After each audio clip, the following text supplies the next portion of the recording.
world we live in. Huh? Something simple, they think it's complicated. Something very complicated, they say, wow, that is a good thing. They worship it, you know what I mean? Yeah, it's funny sometimes. Sometimes I look at the world with different eyes, and I feel the world is really a funny place. Many things are simple, but no one understands them. And many things are complicated. I don't know if they understand or they just say they understand, but they like it. That's why the world is in the stage it is right now. Because we complicate our life. We waste our time on things that are not really important.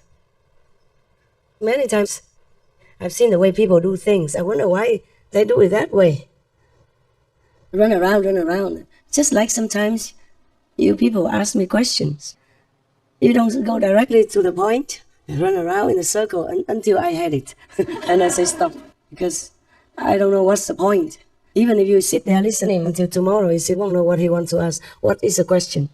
What's important? But this was like this. No wonder not a lot of people are enlightened, and not a lot of masters would like to come here to teach. Remember, if you read the autobiography of Yogananda, his master, she used this word, ascended to another world, and heavens assigned him to be the teacher in the astral world, remember? Yes. And then he said to Yogananda, because I have been kind of good in the world, so now I'm able to teach somewhere better, where the beings understand better, more elevated in spiritual knowledge. You remember that? Yes. Did you read the book? Yes. No, I guess just a handful of people read it. If you forgot that part, you go back and read again. Even just an astral world, just one step beyond our world. The master of Yogananda was already appreciative of the beings there, intelligence and common sense or spiritual elevation. One step more. But mind you, the astral world has more than 100 different levels. So maybe he was assigned to teach at the highest level, like almost at the border of the second level. So of course they have more spiritual understanding than the humans here. They just don't have the body like we have. This body also affords us many things. A lot of pleasure, a lot of pain, a lot of different experiences. Not necessarily good or bad, just different experiences. But for that, we suffer a lot. In this world, not everybody can claim that he's been the happiest man all his life, or the happiest woman, all her life. Until the moment you leave this world, then maybe that's the happiest moment. But for most people, it's not. Most people, they think dying is a terrible thing because they're not prepared.